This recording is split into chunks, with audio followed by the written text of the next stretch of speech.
Chennai Varusanadu 163E விரைவு பேருந்தில் பயணிகள் அனைவரும் தூங்க தொடங்கினார்கள் என்று தான் சொல்ல வேண்டும். என் மனசு இன்னமும் தவியாய் தவித்தது என்று தான் சொல்ல வேண்டும். என் அம்மாவுக்கு எண்ணமும் ஆகியிருக்கக்கூடாது. அம்மா என்னுடன் சென்னையிலேயே நிம்மதியாக இருந்திருக்கலாம் என்று தோன்றியது என்று தான் சொல்ல வேண்டும். என்னை படிக்க வச்சு கல்யாணம் செய்து வச்சு ஒரு தனியார் கம்பெனியில் டர்னர் வேலை கிடைத்ததால் அம்மா ஆசைப்பட்டது போல எனக்கு நல்ல வாழ்க்கையும் அமைந்திருந்தது என்று தான் சொல்ல வேண்டும். என் மனைவிக்கும் அம்மாவுக்கும் அடிக்கடி ஏற்பட்ட மாமியார் மருமகள் சண்டையில் ஒரு முறை நான் குறுக்கிட வேண்டிய சூழ்நிலை வந்துவிட்டது என்று தான் சொல்ல வேண்டும். என்னங்கம்மா உங்களோட ஒரே பிரச்சனையா போச்சு, கோபத்தில் திட்டிவிட்டேன். உடனே துணிமணிகளை மூட்டை கட்டி கொண்டு எங்கள் சொந்த ஊரான மயிலாடும் பாறைக்கு புறப்பட்டு சென்று விட்டார் என்று தான் சொல்ல வேண்டும். ஊரிலிருந்து என்னுடைய வகுப்பு தோழன் ஜெயராஜ் தான் நான் வேலை செய்யும் கம்பெனிக்கு போன் செய்து உங்க அம்மா உடம்புக்கு முடியாம கிடக்கிறாங்க, உடனே புறப்பட்டு வான்னு தகவல் சொன்னான் என்று தான் சொல்ல வேண்டும். அம்மா ஊர்ல குடியிருந்தாலும் எப்பவுமே என் நினைப்பு தான் என்று தான் சொல்ல வேண்டும்.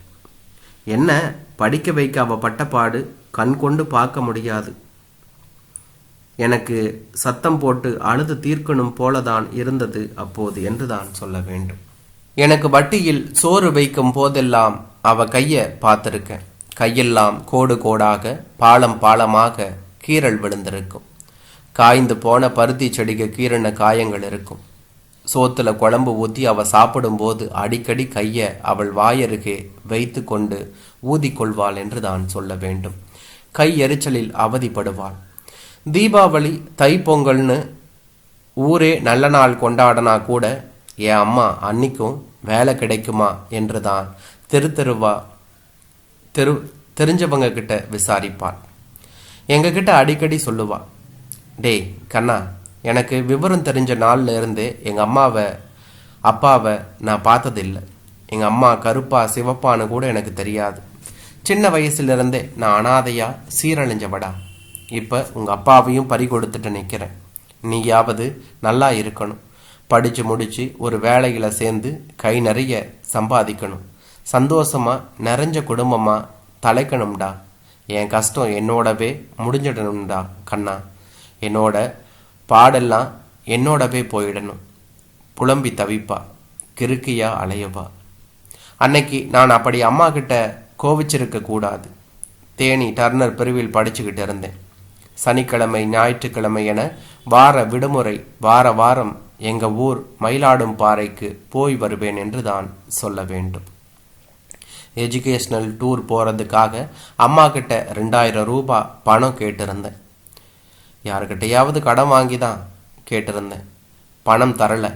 பிடிவாதம் செஞ்சும் பார்த்தேன். அம்மா, இந்த டூர் எனக்கு முக்கியம்மா. பாதி செலவு அரசாங்கம் ஏற்றுக்கும், பாதி செலவு தான் நம்மளோடது. ஒரு வாரம் வெளியூர் டவுன் எல்லாம் சுற்றி பார்க்கலாமா? மெட்ராஸு, ஓசூர், பெங்களூரு, இன்னும் பெரிய பெரிய தொழில் நகரங்கள், லிமிடெட் கம்பெனிகள், எங்கே இல்லாத ஆட்டோமேட்டிக் லேத் வகைகள் எல்லாம் அங்கே பார்க்கலாமா என்று அவளிடம் எப்படியும் எடுத்து கூறினேன். கட்டிங் மிஷின், பெரிய பெரிய shaping machine, drilling machine, milling machine, இன்னும் நிறைய மெஷின் எல்லாம் பார்க்கலாமா என்றெல்லாம் சொல்லி பணம் கேட்டு அழுது முரண்டு பிடித்து பார்த்துட்டேன். அம்மா கொஞ்சம் கூட ஒத்துப்பட்டு வரல. நான் வீட்டை விட்டு கோவிச்சுக்கிட்டு தேனிக்கு வந்து விட்டேன் என்று தான் சொல்ல வேண்டும். யாருக்கிட்டவோ 2000 கந்துவட்டிக்கு வாங்கிக்கிட்டு உடனே புறப்பட்டு தேனி பஸ் ஸ்டாண்டில் இறங்கி இடம் தெரியாமல் அலைஞ்சி ஒளைஞ்சி கிறங்கி கிறுகிறுத்து போய் வந்து சேர்ந்தாங்க என்று தான் சொல்ல வேண்டும். சார், பஸ்ஸு 1/4 மணி நேரம் நிற்கும். டீ காஃபி டிஃபன் சாப்பாடு சாப்பிட்றவங்க சாப்பிடலாம் என்று மனப்பாடம் செய்து அறிவிப்பது போல திரும்ப திரும்ப கத்தி கொண்டிருந்தது அந்த ஒரு சிறுவன். பஸ்ஸில் இருந்த எல்லோரும் இறங்கி கொண்டார்கள். எனக்கு இறங்க மனம் ஒப்பவில்லை என்று தான் சொல்ல வேண்டும். என் மடியில் பயண களைப்பில் சாய்ந்து தூங்கி கொண்டிருந்தால் என்னுடைய மனைவி என்று தான் சொல்ல வேண்டும். அம்மாவை நினைக்க நினைக்க பதறி போகிறது என் உசுறு. 20 வருஷம் இருக்கும். பயங்கர மழை, ஆற்றுல பயங்கர வெள்ளம், கரை புரண்டு வந்தது. ஆற்றுக்கும் கோபம் வந்து அதனுடைய முழு பலத்தையும் காட்டுனா எப்படி இருக்கும்?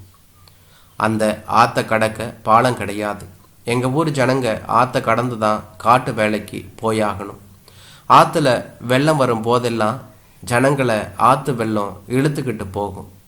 ஆடு மாடுகள் எல்லாம் வெள்ளத்தில் மிதந்து போகும்போது ஆடு மாடுக அம்மா அம்மான்னு கத்தும்போது கரையில் நிற்கிறவங்களுக்கு கண்ணீர் வரும் என்று தான் சொல்ல வேண்டும்.